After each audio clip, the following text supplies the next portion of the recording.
Assalamualaikum warahmatullahi wabarakatuh. Saya Nisa Dayanti dari Universitas Terbuka jurusan PGSD semester 7.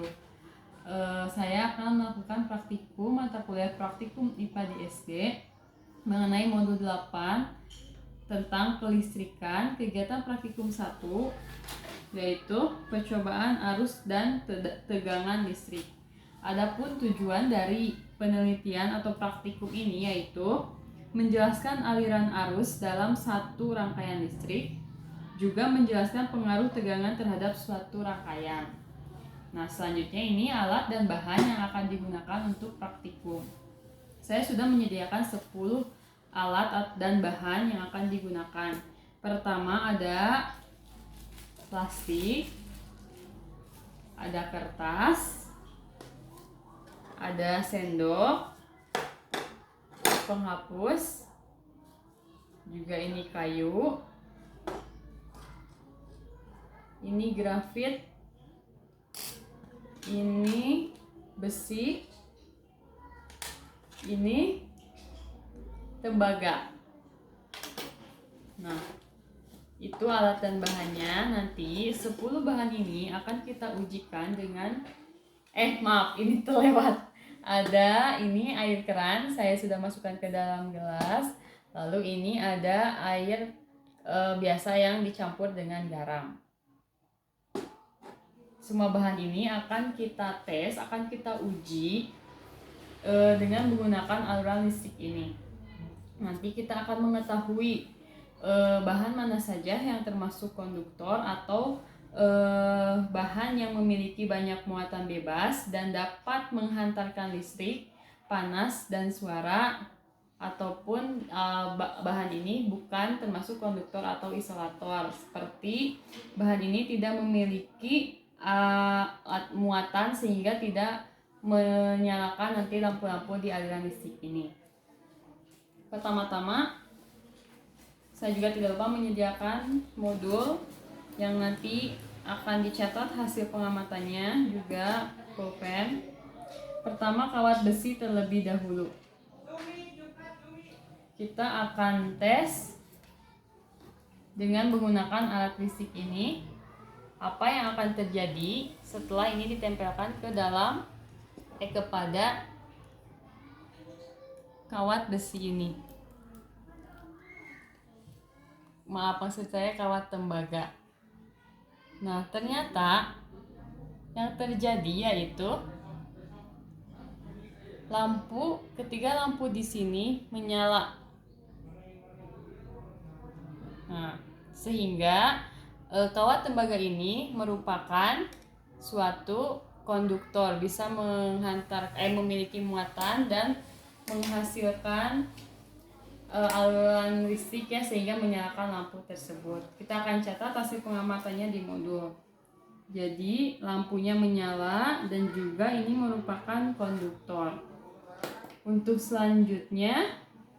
bahas selanjutnya ada kawat besi. Kita akan melakukan hal yang sama. Kita akan tempelkan pada besi ini. Dan apa yang terjadi? Ternyata lampu juga sama. Lampu pun menyala setelah aliran listrik ini ditempelkan ke besi. Ya. Sehingga besi ini dapat dikatakan pula konduktor karena memiliki muatan dan menghantarkan listrik. Kita akan catat kembali. Kawat tembaga ini, besi ini menyala lampunya dan juga merupakan konduktor. Selanjutnya yaitu sendok perak. Kita akan tempelkan lagi. Sini.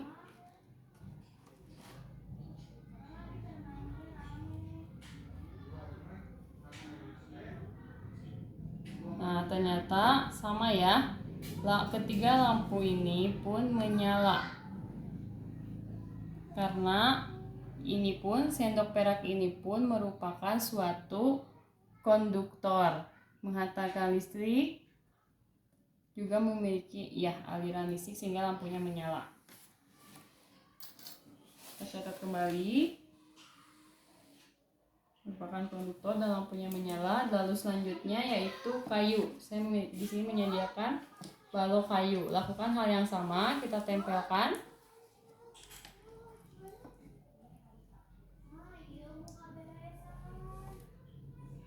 Ternyata tidak ada lampu yang menyala. Dan dapat dikatakan bahwa balok kayu ini merupakan isolator, tidak memiliki muatan listrik sehingga menyebabkan lampu ini tidak menyala. Oke, selanjutnya yaitu kayu, lampunya tidak menyala dan juga merupakan isolator. Selanjutnya yaitu karet penghapus. Kita akan tempelkan kembali. Ternyata sama seperti kayu tadi, karet penghapus ini merupakan isolator ya, bukan konduktor, karena tidak ada muatan bebas sehingga sulit untuk menghantarkan listrik, menyebabkan lampu ini tidak menyala. Jadi ini merupakan isolator. Oke, selanjutnya bahan selanjutnya yaitu grafit atau mata pensil. Ini merupakan dalaman pensil ya. Kita akan lakukan lagi, tempelkan.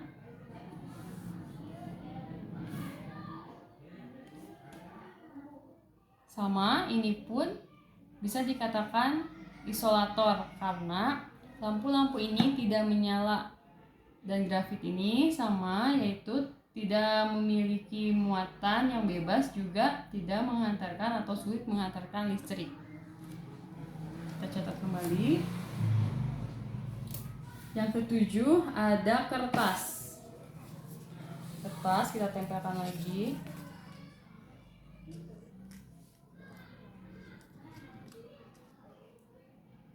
Sama ya, kertas juga merupakan isolator, tidak bisa menyalakan atau tidak ada muatan bebas sehingga sulit untuk menghantarkan listrik. Oke.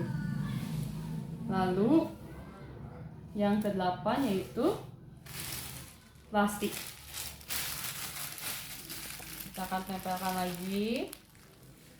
Dan apa yang terjadi? Sama ya, plastik pun bisa dikatakan isolator karena tidak menyalakan lampu ini, tidak memiliki muatan, juga sulit untuk menghantarkan listrik. Dua bahan terakhir yaitu air keran dan juga air garam. Pertama-tama kita coba air keran terlebih dahulu. Kita akan masukkan. Siap ya. Sama ya. Air keran pun tidak memiliki muatan bebas, tidak memiliki sulit untuk menghantarkan listrik sehingga lampu-lampu ini tidak menyala. Oke. Sama seperti tadi ya, plastik juga, air keran juga merupakan isolator. Dan yang terakhir, air garam. Kita masukkan kembali.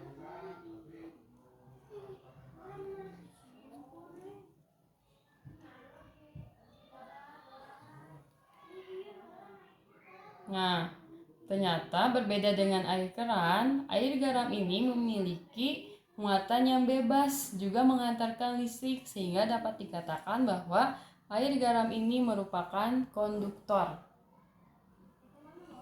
Oke, catat lagi ya. Lampunya menyala dan ini merupakan konduktor. Nah, mungkin sekian praktikum mengenai percobaan arus dan tegangan listrik yang bisa saya praktikkan. Jadi dengan melakukan praktikum ini kita dapat mengetahui ya benda-benda dari tadi 10 benda mana saja yang termasuk konduktor atau yang bisa menghantarkan listrik, juga memiliki muatan bebas sehingga menyebabkan lampu menyala. Sedangkan ada juga beberapa benda yang merupakan isolator, yaitu bendanya tidak memiliki muatan bebas, juga sulit untuk menghantarkan arus listrik. Sekian praktikum yang bisa saya lakukan, kurang lebihnya mohon maaf. Wassalamualaikum warahmatullahi wabarakatuh.